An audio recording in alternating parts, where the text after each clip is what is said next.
স্বতন্ত্র নির্বাচনের ঘোষণা দিলেন জাতীয় নাগরিক পার্টির সিনিয়র যুগ্ম সদস্য সচিব ডাক্তার তাসনিম জারা। তিনি তার ভেরিফাই ফেসবুক পেজে লিখেছেন, প্রিয় খিলগাঁও, সবুজবাগ ও মুগদাভাষী, আমি আপনাদের ঘরের মেয়ে। খিলগাঁওয়ে আমার জন্ম ও বেড়ে ওঠা। আমার স্বপ্ন ছিল একটি রাজনৈতিক দলের প্ল্যাটফর্মে থেকে সংসদে গিয়ে আমার এলাকার মানুষের ও দেশের সেবা করা। তবে বাস্তবিক প্রেক্ষাপটের কারণে আমি কোনো নির্দিষ্ট দল বা জোটের প্রার্থী হিসেবে নির্বাচনে অংশগ্রহণ না করার সিদ্ধান্ত নিয়েছি।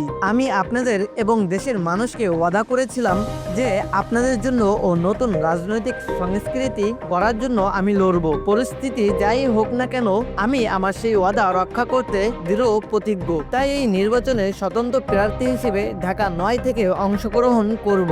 একটা দলের প্রার্থী হলে সেই দলের স্থানীয় অফিস থেকে সুসংগঠিত কর্মী থাকে, সরকার ও প্রশাসনের সাথে নিরাপত্তা বা অন্যান্য বিষয়ে আপত্তি ও সংখ্যা নিয়ে কথা বলার সুযোগ থাকে। তবে আমি যেহেতু কোনো দলের সাথে থাকছি না, তাই আমার সেসব কিছুই থাকবে না। আমার একমাত্র ভরসা আপনারা। আপনাদের মেয়ে হিসেবে আমার সততা, নিষ্ঠা এবং নতুন রাজনীতি করার অদম্য ইচ্ছাশক্তির প্রেক্ষিতে আপনাদের যদি স্নেহ ও সমর্থন দেন, তবে আমি আপনাদের সেবা করার সুযোগ পাব।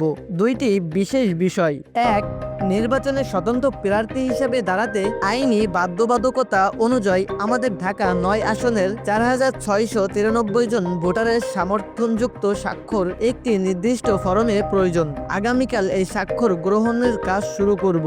মাত্র একদিনে এত মানুষের স্বাক্ষর গোছানো প্রায় অসম্ভব একটি কাজ। আপনাদের স্বতঃস্ফূর্ত সাহায্য ছাড়া এটা করতে পারবো না। এই কাজে যারা আগামীকাল বসার জায়গা দিয়ে বা স্বেচ্ছাসেবক হিসেবে সাহায্য করতে চান, তারা অনুগ্রহ করে এই গ্রুপে যুক্ত হন। আপনাদেরকে নির্দিষ্ট স্থান ও লোকেশন জানিয়ে দেওয়া হবে। ২, কিছুদিন আগে নির্বাচনী ফান্ড রেইজিং এর সময় আপনারা অনেক ডোনেট করেছেন। আমার এই পরিবর্তিত সিদ্ধান্তের কারণে স্বতন্ত্র হিসেবে লড়াই করা যারা ডোনেট করা অর্থ ফেরত পেতে চান, তাদের প্রতি আমার শ্রদ্ধা। আপনাদেরই মেয়ে তাসনিম জারা। তাসনিম জারা তার ভেরিফাই ফেসবুক পেজে এটা পোস্ট করেছেন। এবার আমি বলবো ঠিক কি কারণে তাসনিম জারা এনসিপি থেকে পদত্যাগ করে ঢাকা ৯ আসনে নির্বাচন প্রার্থী হিসেবে যোগ দিচ্ছেন।